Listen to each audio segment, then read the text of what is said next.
तो इसमें किसकी गलती है भाई? किसको आप दोष देंगे? लेकिन कमाल की बात देखिए, कमिटमेंट, क्योंकि मिल्लत के प्रति कमिटमेंट ज्यादा है, कौम के प्रति नहीं है। मिल्लत के प्रति कमिटमेंट यह है कि उसी महबूबा मुफ्ती के पिताजी ने अपनी बेटी को किडनैप कराया। यह सब जानते हैं, कोई नई बात नहीं है भाई। वो किडनैप हुई नहीं थी, क्योंकि कुछ आतंकवादियों को छोड़ना था। वो जहां छुपी हुई थी सबको पता था, खुद मुफ्ती साहब को पता था। आपने जिनको छोड़ा वो पाकिस्तान के अंदर खूनखार आतंकवादी बैठे हुए हैं। आपको छोड़ना था, आपको प्ली लेनी थी, और वहां से नीचे तक की डेट डालें तो कभी गुलाम नबी आज़ाद का भांजा गायब हो रहा है, कभी सैफुद्दीन सोज साहब के घर में से कोई गायब हो जाता है, और ताज्जुब यह था कि सब मिल भी जाते थे, जैसे 24 आतंकवादी छोड़े जाते थे।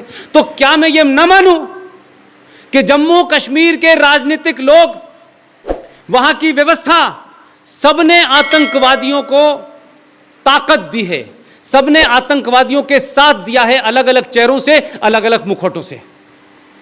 अब हम ये उम्मीद करते हैं महबूबा मुफ्ती से कि वो राष्ट्र की बात करेगी, हम उमर अब्दुल्ला से उम्मीद करते हैं कि वो राष्ट्र की बात करेंगे। आप किन सांपों से ये उम्मीद कर रहे हैं कि वो सांपों को आप दूध पिलाएंगे तो वो आपके अपने हो जाएंगे? ये बात अलग है कि आप नाग पंचमी में भी सांप को दूध पिलाते हैं, आपकी सभ्यता है, लेकिन ऐसे सांपों को आपने दूध पिलाया है जो आपको डसने के लिए बैठे हुए हैं। कश्मीर आपके हाथ से जा चुका है, आप गलतफहमी के शिकार हैं कि कश्मीर आपके पास है।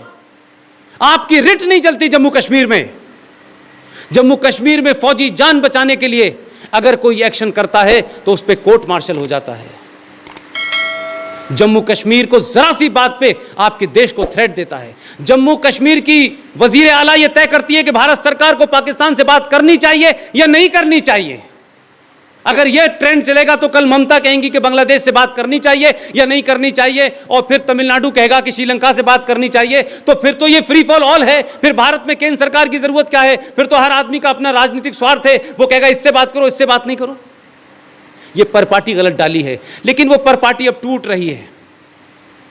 मैं आपको मुबारकबाद देने इसलिए भी आया हूं कि गलती से जाने अनजाने में हो सकता है कुछ लोग बटन कहीं और दबाना चाहते हो, गलती से दब गया आपसे। उस बटन दबने के बाद जो जिन बाहर आया है, उससे बहुत सारे जिन्ना के चाहने वाले लोगों को दुश्मनी हो गई है। इसलिए जो जिस जगह बैठा हुआ है, जो जिसके पास जो शक्ति है, अपनी उस पूरी शक्ति का इस्तेमाल करें। मैं 70 साल के और 80 साल के जो बुजुर्ग यहां बैठे हुए हैं, मैं सिर्फ इनसे इतना ही चाहता हूं कि जब आज का 22 साल का लड़का आपके पास आए तो आप उससे कहिए, उसे सच बताइए। बस उससे पॉलिटिकली करेक्ट होने की उम्मीद मत कीजिए। आज के युवा को सच बता दीजिए।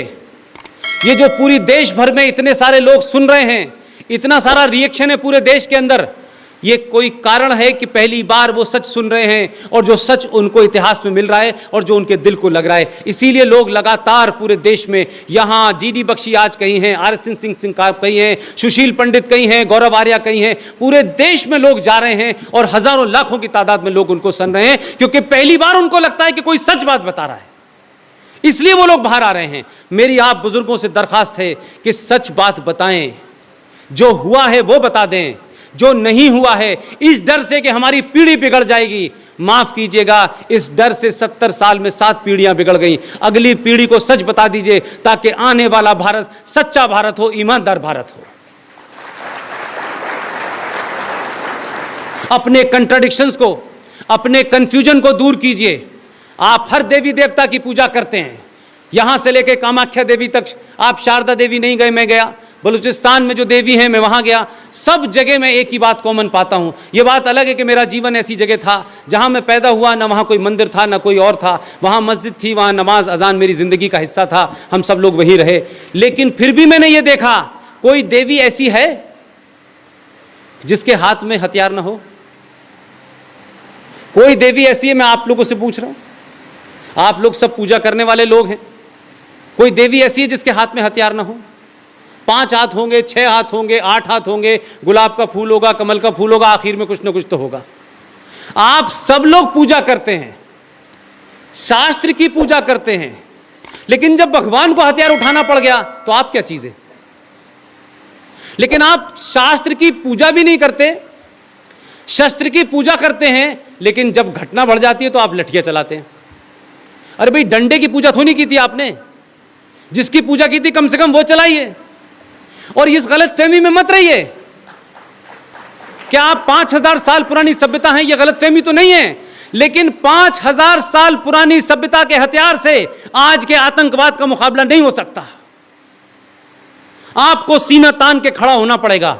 जो इंटेलेक्चुअल्स हैं उनको जवाब देना पड़ेगा, क्योंकि जो आतंकवाद की घटना कर रहे हैं वो तो क्लियर है माइंड में, लेकिन जो आपके बीच में बैठे हैं वो क्या कर रहे हैं?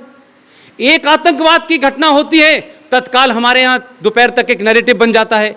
देखिए, ये अफजल गुरु जो था ना, ये हालात का मारा हुआ था बेचारा। ये जो वानी था ना, जिसने हत्या की थी, ये basically he is a poor boy of a poor headmaster. ये जो लोग हैं, आप बुजुर्गों से मेरी सिर्फ एक ही बात है कि इस देश में हथियारों से जो हथियार उठा रहे हैं उनका मुकाबला करने के लिए आपके पास व्यवस्था है, आपके युवा भी तैयार हो रहे हैं। मेरे बुजुर्गों से सिर्फ इतना कहना है कि इस देश में बौद्धिक आतंकवाद बहुत खतरनाक चीज है, जो तरह तरह के तर्कों के साथ आतंकवाद को जस्टिफाई करता है, जो कश्मीर में इसको कहता है कि देखिए साहब, ये बेरोजगार लोग हैं, ये भटके हुए लोग हैं, इसलिए AK-47 चला रहे हैं। अल्लाह करे कि पूरे देश का हिंदू भटक जाए, एक बार भटक तो जाए भाई। वो जिस दिन भटकेगा, महबूबा मुफ्ती कश्मीर में बयान दे करके, कश्मीर का जो इलाका है उसमें आप सबको पता है कि 65% इलाका जम्मू कश्मीर का लेह लद्दाख का है।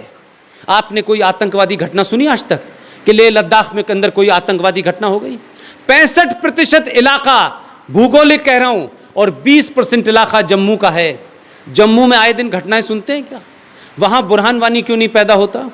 जो जम्मू कश्मीर के अंदर वैली है, जिसे आप कश्मीर के नाम से भी जानते हैं, उसका भूगोलिक इलाका मात्र 15% है, और जो टोटल पॉपुलेशन है जम्मू कश्मीर की, उसकी मात्र 7% पॉपुलेशन उस वैली में रहती है, जिन्हें आजादी चाहिए। जम्मू कश्मीर समस्या नहीं है, कश्मीर जम्मू कश्मीर के लिए समस्या है। ये 7% लोग जिनके हाथ में पूरी सत्ता है, क्योंकि वैली के लोगों की गिनती विधानसभा में इतनी है कि वही तय करते हैं कि मुख्यमंत्री हमारा होगा, और वो तो यहां तक तय करते हैं कि मुख्यमंत्री भी होगा, हिंदू तो होगा नहीं, हमारे यहां शिया भी नहीं होगा, सिर्फ सुन्नी मुसलमान बनेगा जो वहाबियत में यकीन रखता है। लेकिन कश्मीरियत की चादर पहन करके हिंदुस्तान की सरकारों को मूर्ख बनाने का काम पिछले कई साल से चल रहा है, और हम लगातार मूर्ख बन रहे हैं। तो हिंदुस्तान में जो जिहादियों का और माओवादियों का गठजोड़ है, जिनका एक ही एजेंडा है, जो ये मानते हैं कि जिन लोगों को गलत फहमी है कि गजवाए हिंद हथियारों से भी आएगा, इस देश में लैंड जिहाद के बारे में कम पता है।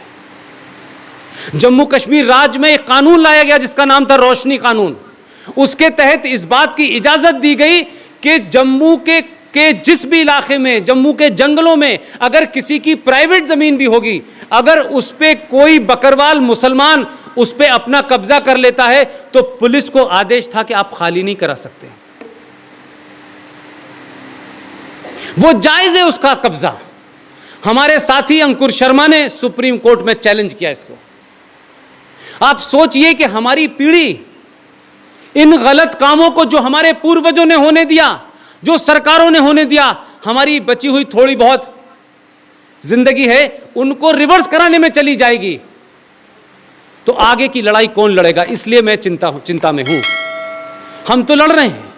उस रोशनी एक्ट को हटाने के लिए सुप्रीम कोर्ट जाना पड़ा, तो सुप्रीम कोर्ट में जस्टिफिकेशन देना पड़ा, और क्या झूठ मक्कारी है साहब। ये कहा गया कि हमने कहा इनके पास ज़मीन नहीं है, गरीब लोग हैं, लिहाजा इनको आप ज़मीन दे दीजिए, लेकिन इनसे मार्केट रेट लीजिए।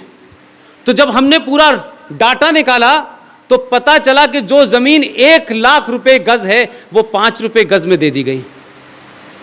अब वो कानून बनेगा, कब बनेगा, नहीं बनेगा, सुप्रीम कोर्ट अपने हिसाब से काम करेगी, लेकिन ऐसे ऐसे प्रोविजन करे गए हैं जम्मू कश्मीर में जिसकी वजह से जम्मू कश्मीर में आतंक जो है वहां का हिस्सा बना हुआ है। और आतंकवाद, वहां की सारी लीडरशिप, सारे पॉलिटिकल लीडर उस आतंकवाद को जिंदा रखना चाहते हैं कि जो चीज संविधान के अंदर में सुप्रीम भारत से नहीं ले सकते, जो भारत की सरकारों को नहीं डरा सकते, वही लोग उन आतंकवादियों को आगे करते हैं, वही उनको शय देते हैं, वही उनको पैसा देते हैं, वही उनको प्रोटेक्ट करते हैं। लिहाजा कश्मीर में यह कहें कि आपने 10 आतंकवादी मार दिए, 20 आतंकवादी मार दिए, यह किस्सा खत्म नहीं होगा जब तक कश्मीर के अंदर बालाकोट जैसे 10 इंटरनल स्ट्राइक नहीं होंगे।